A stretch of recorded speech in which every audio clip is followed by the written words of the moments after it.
Hello and welcome to week 39's gameplay episode.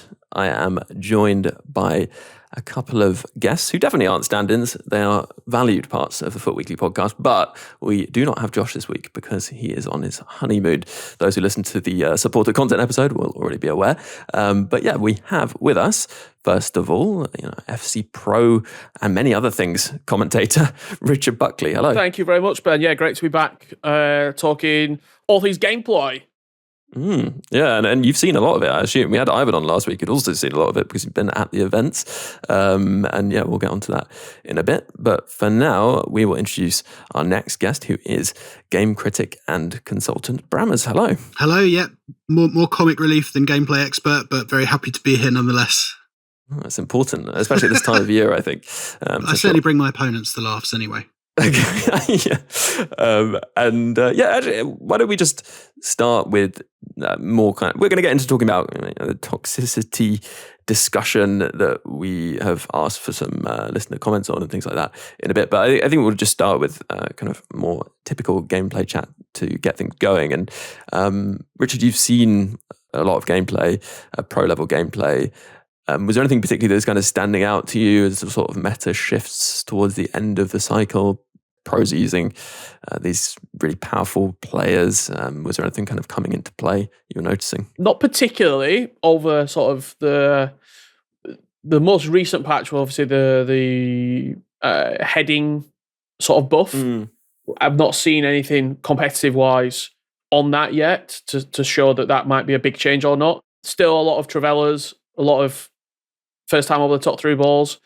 It's a very similar game to what we've been playing majority of the year, really. So I think competitively wise, there's not been huge changes. Pretty much everyone using a 4-2-1-3 or the 4-4-1-1 as their formations of choice. And that seems to be sort of where we are at the moment. Yeah, it's interesting. Ivan was saying that there is a bit more formation variety, but do you think it's kind of narrowed down as the season's gone on? I think there's formation variety, but I think it's regarding sort of, it's very player orientated. Like if, for example, Anders was always 4-4-2 every single time, 4-4-2, 4-4-2 every year.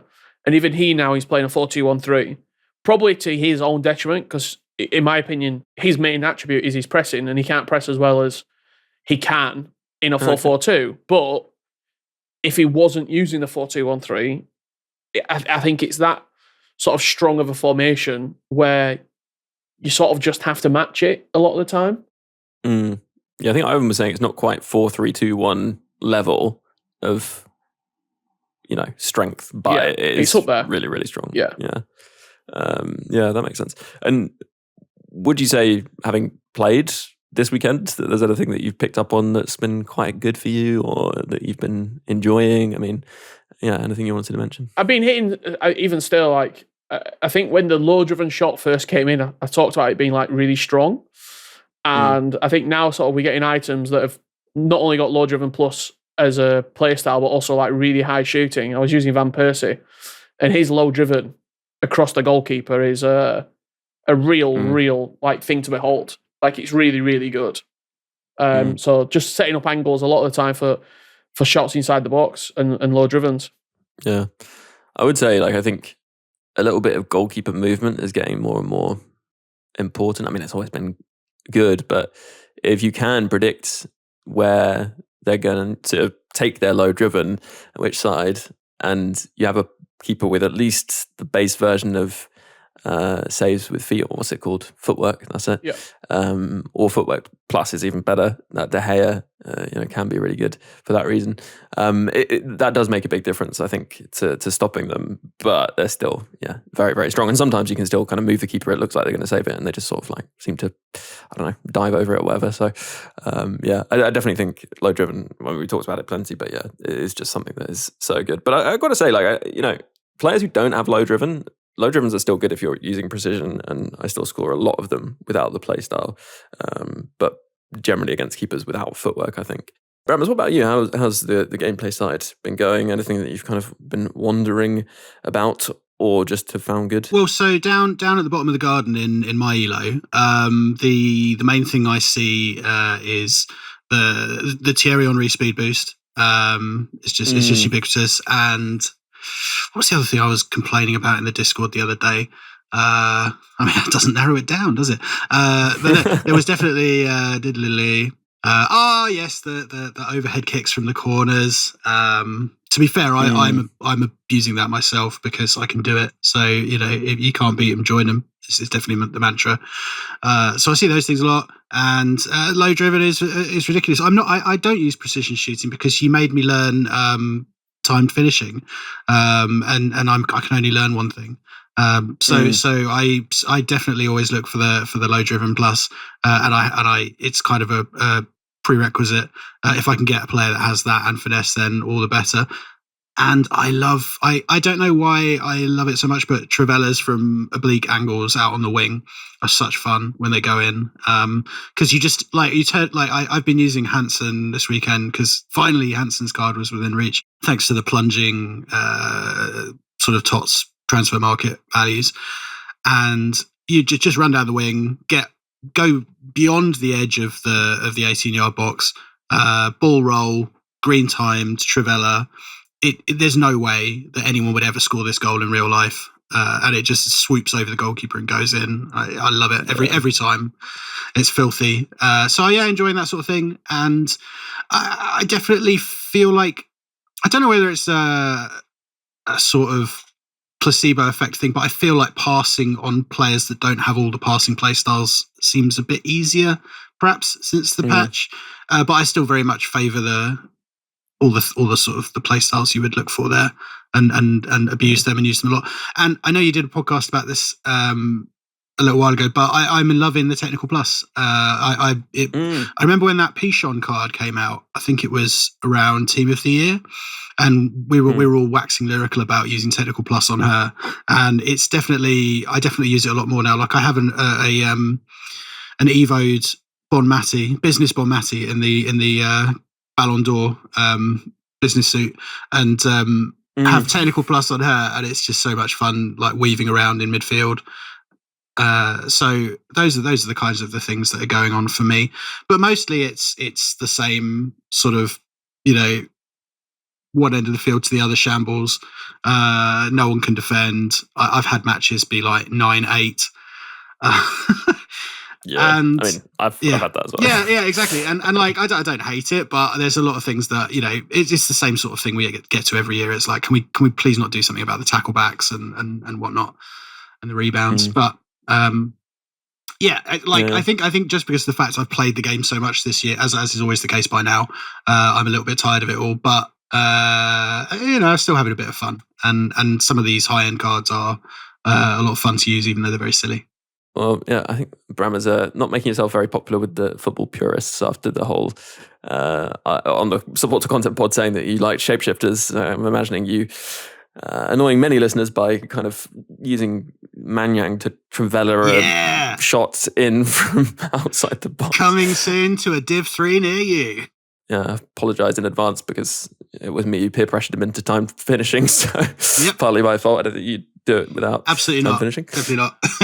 But anyway, let's move swiftly on. I guess we want to get on to this chat about toxicity in the game at the moment. But if there's anything, Richard, you kind of wanted to add from a gameplay tips perspective, I don't know. We're kind of at the point where there's only so much that we can add because the gameplay hasn't changed hugely over the last couple of months. And in fact, maybe that's a more interesting thing to ask you. Like, if there was something you could change about the gameplay at the moment to make it more enjoyable for you, is there anything particularly you would want to see changed, or even just to make it kind of more appealing at the pro level? I mean, I don't think gameplay has been necessarily like horrible to watch, particularly actually, compared to some cycles.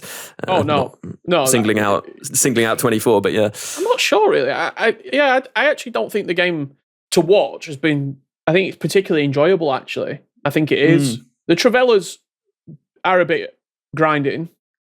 I get probably the first time over the tops. I think that's the one area of the game where I just, even if you defend it immaculately, you're still going to get. If someone's better at that. If they've got that mechanic on lock, they will just score because there's almost no feasible way to defend it. So it's probably the first time over the top through balls, or just first time through balls in general. Because even like you can play it on the floor as well if you've got incisive plus. Oh! just thought of a thing I wanted to ask you about, because since you mentioned the over the top rules, the thing that has been annoying me and has annoyed me for probably the last 5 years is when my opponent manages to get through on goal because my fullback has decided to just drop back and play everyone onside. What is it that I need to do to stop that, gameplay experts? What is it that I can do? So your defense is in line? Yeah, just so that they don't, like, it's the brain dead sort of thing of the fullback being out of position and just playing everyone onside. Basically like one defender dropping too deep so that they've always got the opportunity to run through the middle. What depth are you playing is a good question, I guess. Ooh, I don't think, so I tend to play 70, but I don't know if I've got it on the team where I was experiencing it at the weekend. Is that going to be the thing that makes a difference, do you think? Does make a difference. I don't think you'll see it much at all if you go to like 95 or whatever. Okay. And actually, the interesting thing about the patch, which kind of nerfed how strong pressing was at the high depth, is that actually, I think if you've been playing high depth, so like, you know, whatever it is, 70 to 94 or whatever, you probably won't notice a huge difference or as big a difference going up to like 95 because it isn't as strong as it was or isn't as aggressive as it was.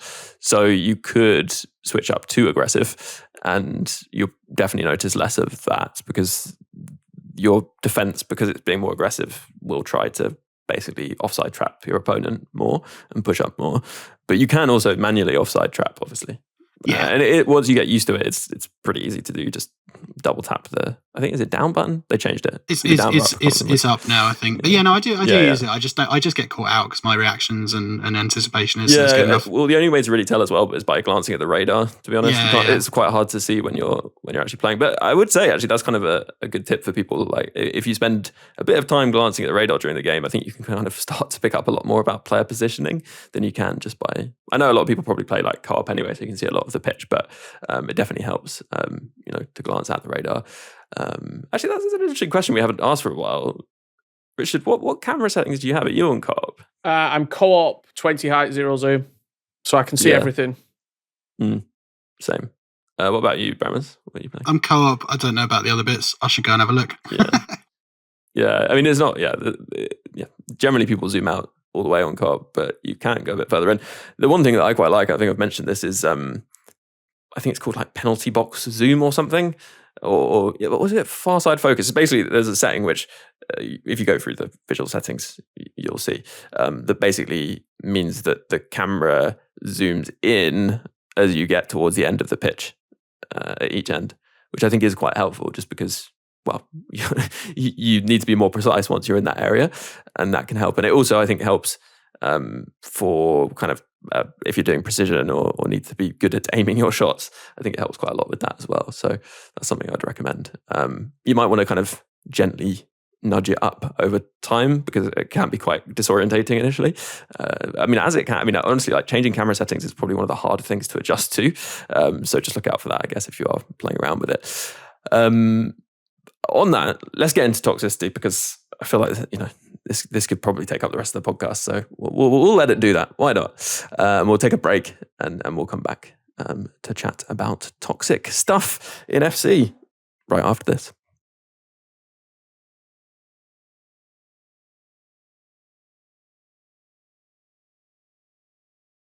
Hello, welcome back after the break. So, in terms of toxicity, this was brought up. I mean, it's something we probably talk about once per cycle, but I thought it made sense because I think it's Alex brought it up in the supporter Discord, and then Barry shared it in priority questions, suggesting that we should discuss. And so what Alex originally said was, sooner or later, this community as a whole will have to reckon with their toxicity. Gritty, aggressive messages and just saying skill issue anytime someone has a problem. I almost never get gifted a win anymore, although I make a point to do it every week. It's happened with COD before, but also Street Fighter 4 went through almost this exact cycle where they prioritized esports / competitive play due to the shorter dev time and then wondered why all casuals left. Before we kind of discuss more broadly, would you kind of agree with that take, Brammers? I think anything that is online and competitive is fundamentally going to trend towards people being aggressive to one another and quote unquote toxic because people get frustrated and they're facing an anonymous opponent on a computer screen, and it's very easy to just lash out and So you see, all these things like the griddy and 3 pauses if your opponent's winning, and disconnects, pretending you're going to give people a win, that kind of thing, but they're not. All this sort of stuff. Like, I agree that it is like that, but I think that that's true of any online game. Like, I've played a lot, and people are toxic in all of them. People are toxic in co-op PvE Destiny. And that's when you're working together. Yeah. People will quit. They will have a go at you. So it's just part and parcel of it. But do you think 𝘖𝘂𝐶 has a specific problem versus other games? Would you say, like, is it worse? Would you say in 𝘂𝐶 particularly? Does it feel like? No, I don't think so. And I think actually there are tools that you can use to mitigate it. I mean, you can turn off chat on your PlayStation or your Xbox. So you don't have to listen to people having a go at you if they think that you're not good at the game or whatever, or if they're annoyed with something you've done. And I would recommend it. Like, not least because it's incredibly easy if you're angry and you say something stupid in a chat to get your account banned, as I experienced when I got my PlayStation account chat banned for a week because I called someone a gimp. Which is an incredible overreaction on Sony's part, if you ask me. But hey, what can I do? So you can do that. You can turn off having to watch the other players' celebrations.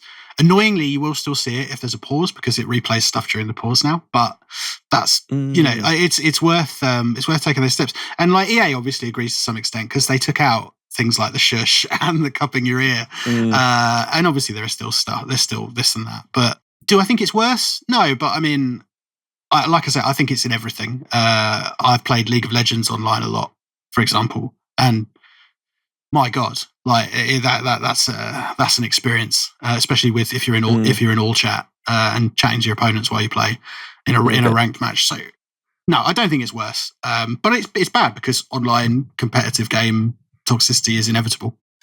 I think the most toxic thing I do is when someone doesn't pass or does something really stupid in Rush.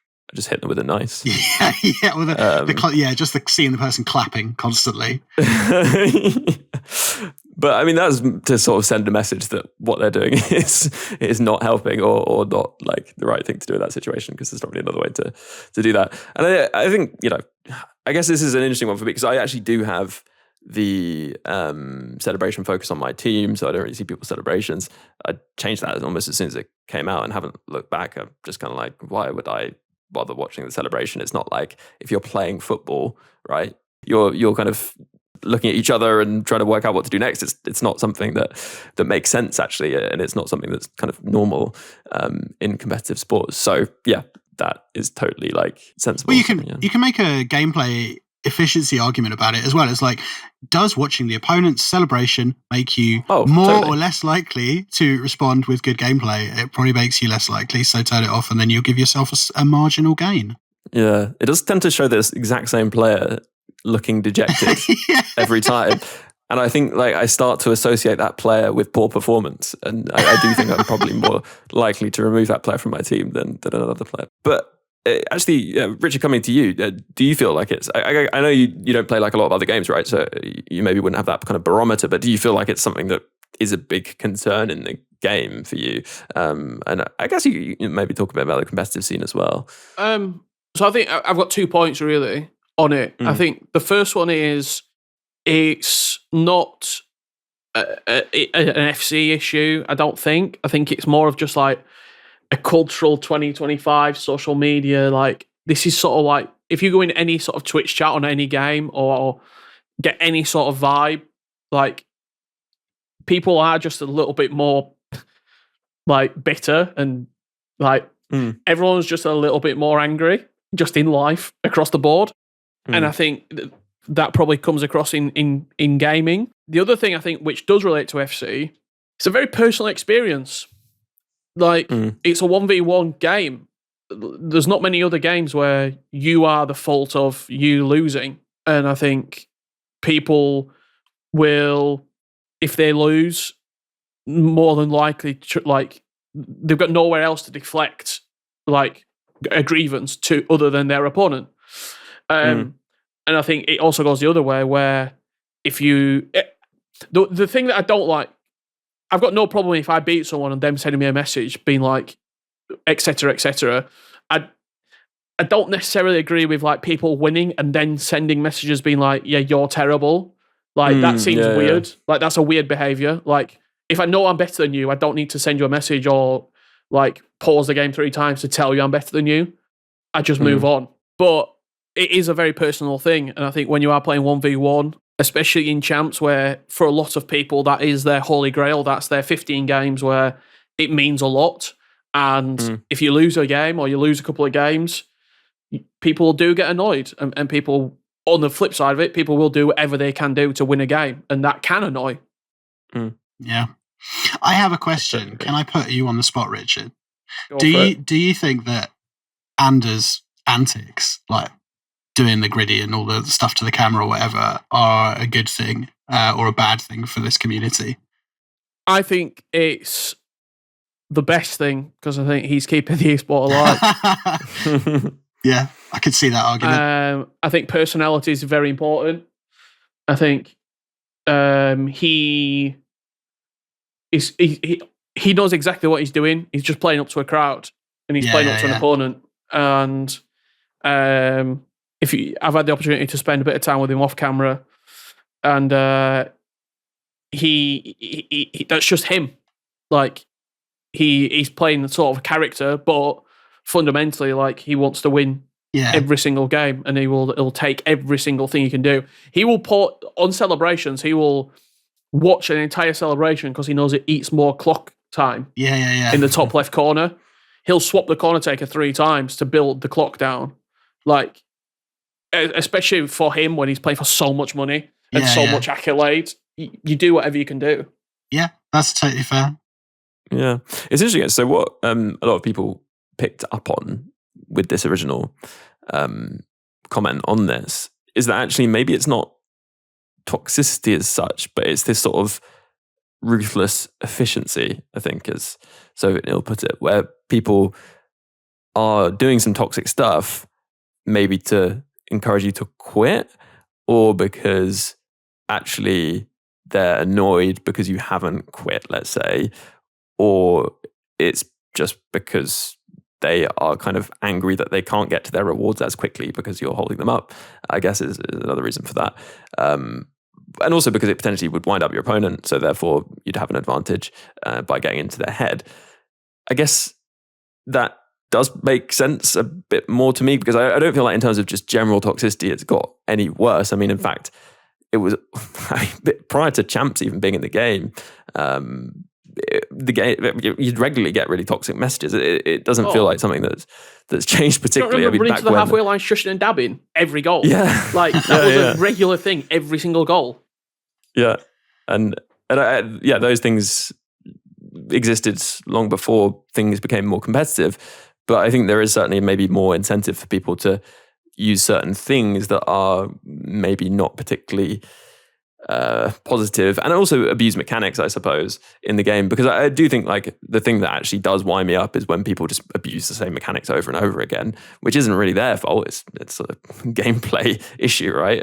Like people are going to always choose the path of least resistance if they can. If they don't care about playing football, then that's what they'll do, and that isn't particularly a problem with people who play. It's more a problem with the balancing of the game. So that is, I guess, more of an EA issue in a way.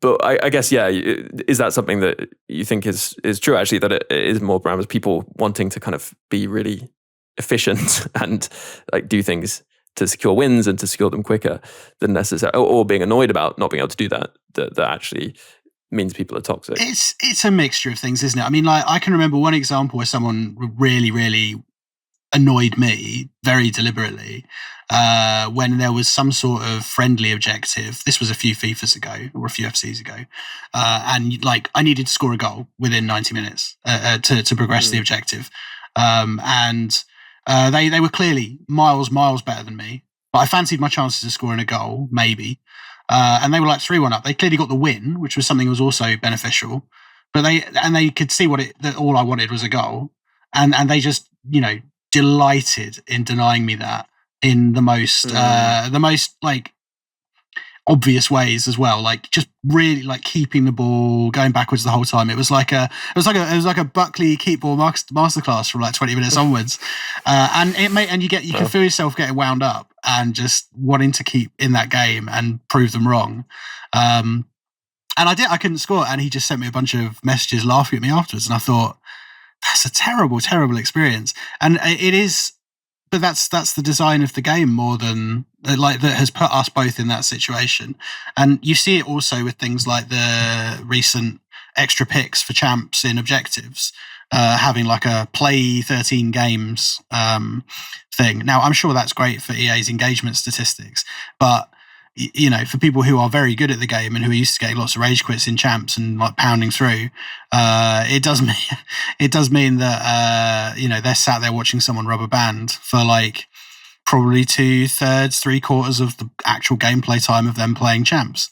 And if you tune in on a Friday night during TOTS to watch like Stokes going through his weekend leagues, you're spending a lot of time watching like Twitch marbles and bingo quizzes, because he's got the game, you know, people running around in circles on the other screen while everyone's waiting for the next match to come through. Again, it's the way the game's designed. So like, there's definitely a truth to it. The nature, it's the nature of the game design that it drives people towards these behaviors to some extent. But I don't know. You can minimize some of it, but probably not all of it. And maybe it's not even, you know, desirable to get rid of all of it. But I think that, you know, there are some things they could probably do a bit better here around, like, don't have objectives that involve keeping you in a match when you're losing horribly, because that doesn't end up being a good experience for anyone. Yeah, that's an interesting point, actually. Let's take another break and we'll come back to talk about this a little bit more after this break.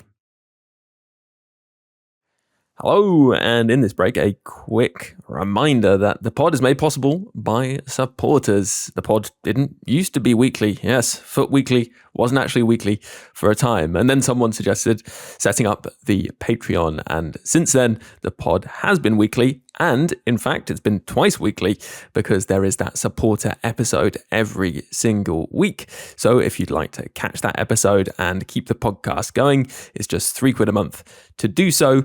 And you get loads in return. And there are perks higher than that, including access to the Discord too. So if you're interested and would like to support the podcast, then head over and search Support FUT Weekly. Go to Patreon, and it's very easy to sign up. If you are a supporter keeping the podcast going, then a huge thank you for doing so. And if you do consider supporting, a huge thank you too. Right, let's jump back into the pod.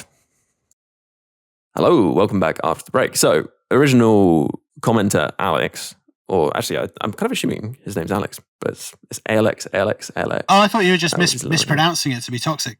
Well, yeah, exactly. I was just trying to wind him up. But yeah, so he followed up by saying, my concern is that this could be or lead to a path of, you know, people potentially churning out of the game because they're so frustrated by the toxicity of it. And I suppose that, you know, sure, if you don't play at all, things are going to be less toxic. If you go to another game with a similar kind of vibe, I suppose, where it's 1 versus 1, some kind of sports simulator, maybe football, I don't think things are going to be that different unless the game has taken really significant steps to make sure that isn't the case, which I think is always going to be quite difficult. People will always find a way, tried to prevent the toxic things in the past, but people still find a way through. And then even recently, they've tried to prevent the quits that cause people to not get credit for what should have been wins, people quitting on draws, etc., which hasn't been, I guess, the full fix, if you like, but I guess they're starting to get there. So I don't know that it would be any different, Richard, if you went and played another game, for example, but you can see why maybe some people would think, oh, like this toxicity is causing me to stop playing. But again, I just feel like it's always kind of been there, and sure, I'm sure it does put some people off, but it ultimately, like, I think most people probably realize that they just shouldn't let it get to them. Yeah, I think my big takeaway from this is in my opinion, I don't think the game's got more, or the community has got more toxic since people are trying, like, duplication glitcher in like 2012. Do you know what I mean? Like trying to steal your players from you or sending you really bad trade offers. Like people have been, this has been here since the dawn of time almost. And it's just now, I think there is more emphasis on winning and losing. People probably feel more hurt by it if someone is celebrating or trying to sort of get you to quit the game. Like no really, really good player, and I mean like really good player, will intentionally want you, like intentionally try and make you quit. They're just playing the game. And if you feel as though like, I'll be in games sometimes. I very rarely quit. I quit a game this weekend. The guy I was playing against was just unreal. And he wasn't celebrating his goals. I think he celebrated one goal where he shot canceled me like 3 times in the box and I just couldn't get near him. And I just quit the game. And it wasn't him trying to be toxic. I just realized he was better. I'm just going to leave. I'm just going to let him have it. There's always that point in which you will realize in a game of FC, either we're equal, I'm a little bit better, this person's a little bit better, or this guy's way better, or I'm way better. And it's sort of like, how do you manage that situation? And some people will try and make you quit the game by pausing it 3 times. But if you pause it against me, I'm staying. Like, I'm not quitting. Yeah. Like, if you want me to quit, I'm not quitting. I'll rub a band and I'll go and make a cup of tea and go downstairs. Like, and people might say I'm being toxic for that, but I don't care. Like, if you want me to quit the game so you can speed up your process, I'm slowing you down on purpose. Yeah, if someone's rude to you, then you're allowed to be rude back. Absolutely. That's basic like, if you social hit me skills. first, it's self-defense. Yeah. And Look, I mean, you're there for 15 minutes. You said something interesting there, which reminds me of something. So when I was working at Riot and played a lot of League of Legends, one of my colleagues was giving me some tips about how to get better in ranked mode, and he said there are 3 types of competitive games you ever play online. There are the games where you should win, there are the games where you should lose, and then there's that middle category of games where maybe the stuff you do in the game, you could win or lose. It's going to be a tight affair. And if you can identify those games and sort of approach them mentally in a sensible way, then you will just be a better player. Like if you're playing someone who's much better than you, you're probably gonna lose. Like, yeah, you can have a good old go, but don't let it get you down. And if you're playing someone who you're better than, and you know you are, and you lose, try not to focus on that too much. Like that will happen occasionally, and yes, you should probably win, but it's going to put you off your stride. But like, be good at identifying those types of games. But I think the other thing around toxicity is, like, as we said, I think we've all basically said we think it's sort of an inevitability with online competitive stuff, and you've just got to try and mitigate it where you can. And hope that the developers also will take some interest in mitigating it, as EA have done a little bit here or there with like getting rid of the dab and stuff like that. But ultimately, they will know that it's impossible to take it out. And as you said about Anders, like, friction in competitive play is what makes it exciting. It wouldn't be as exciting to win a narrow game 4-3 if nothing was on the line, and so losing it will inevitably lead to frustration and tears before bedtime. Yeah. So just control what you can control.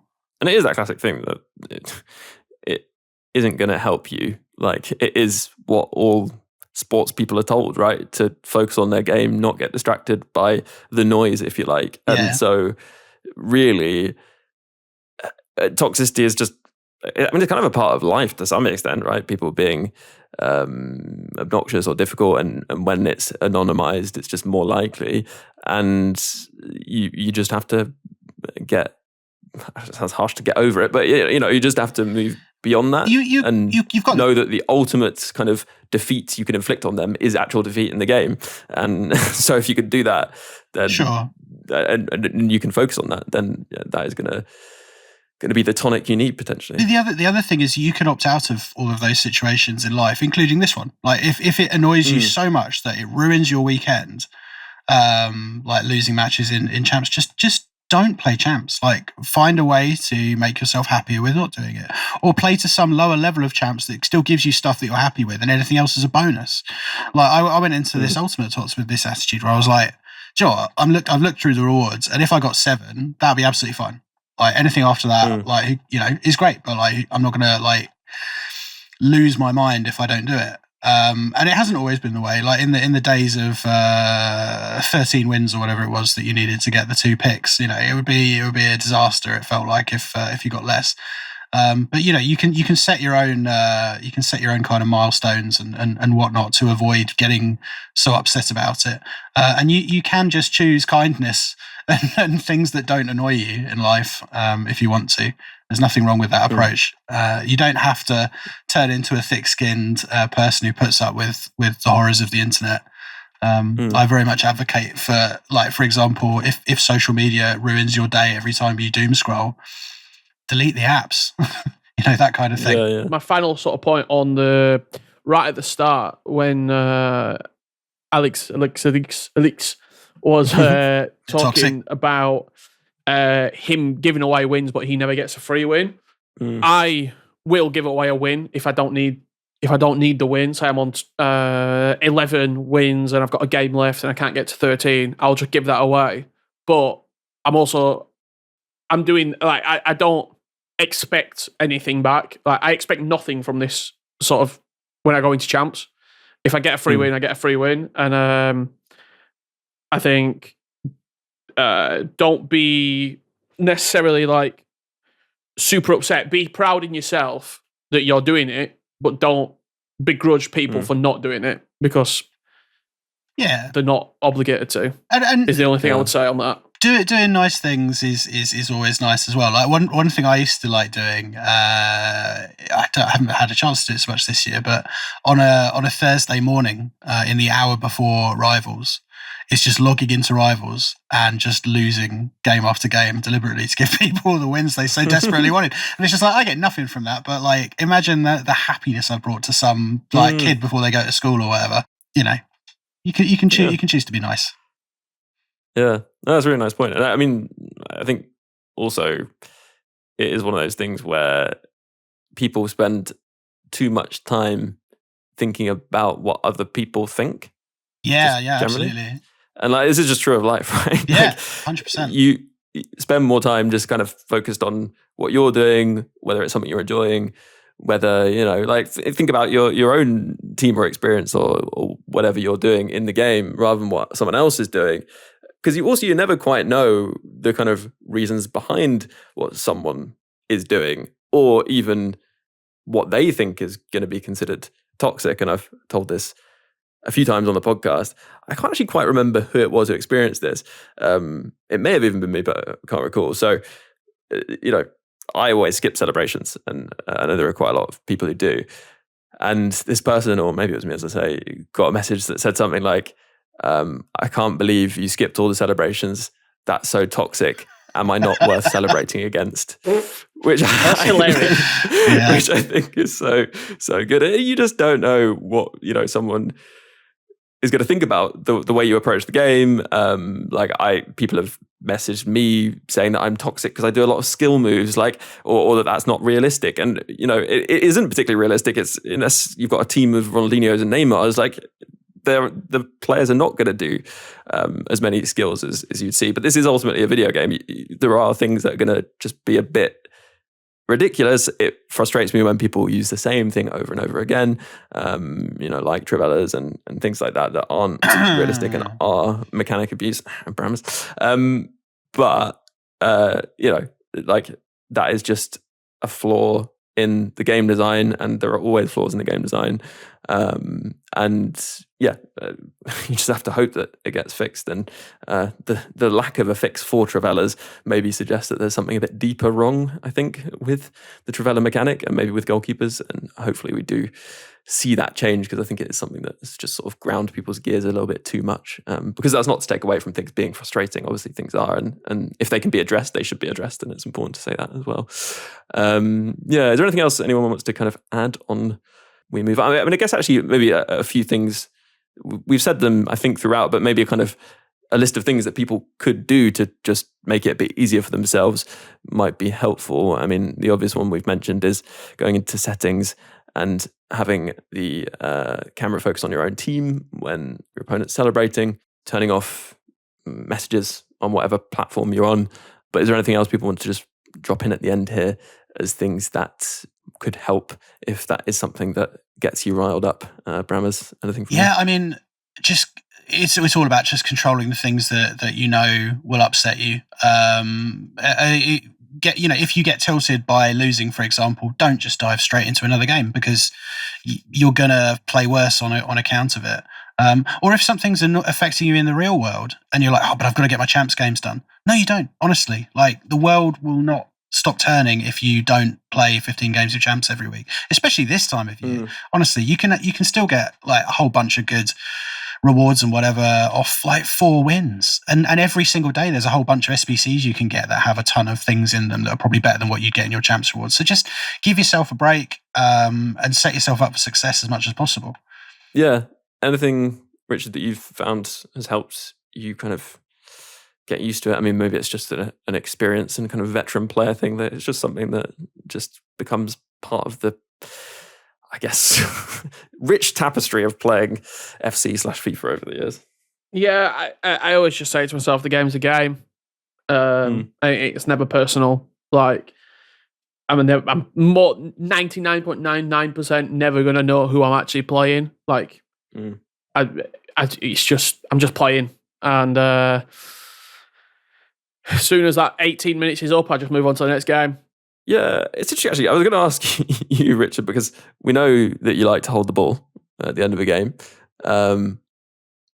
Do you get messages from people saying that that's toxic? Because it's an interesting one, isn't it? Because it is something that exists in real football, obviously. So why wouldn't people do it in the game? But at the same time, it feels like there's almost like an acceptable minute to start doing that. Otherwise, it is toxic. Yeah, from like, if you're going like 45 to 60, you're probably going to get a message. But I think anywhere from like 80th minute onwards, it's like somewhat accepted. And it's also become more accepted now than it was before. Like, if you used to hold the ball 5 years ago or that's true, FIFAs ago, you would get messages all the time. Whereas now I think, yeah, okay, people just let you get on with it, sort of thing. I got a lot more messages when I ran the 5-back at the start of the year. People do not like a 5-back, especially if you're defending well. That I got messages for, but I very rarely get messages, to be honest. The last message I got was someone asking for my tactics, because they were like, you played really well. And I was like, wow, thank you. I appreciate that. But yeah, I almost never send messages. I receive them occasionally, maybe, but not super often. And usually I'll clip the like 80th minute to the 90th so I can watch it back after I've kept the ball and be really proud of it. Do you actually? Every time. All my clips on my PlayStation are just like the last minute, and it's just the last minute, like 10 minutes of the game. I feel like it would be remiss of me to not ask, like, what's your... well, I mean, I know you've talked about it before, but I feel like it's always nice to have a reminder. What's your top tip for being good at that? I mean, clearly having watched it back, you'll know what works really well. So now my top tip is you get about 6 minutes of good passing, and then there's like a passing bug in the game where you, like, the next pass you play will be a bad one.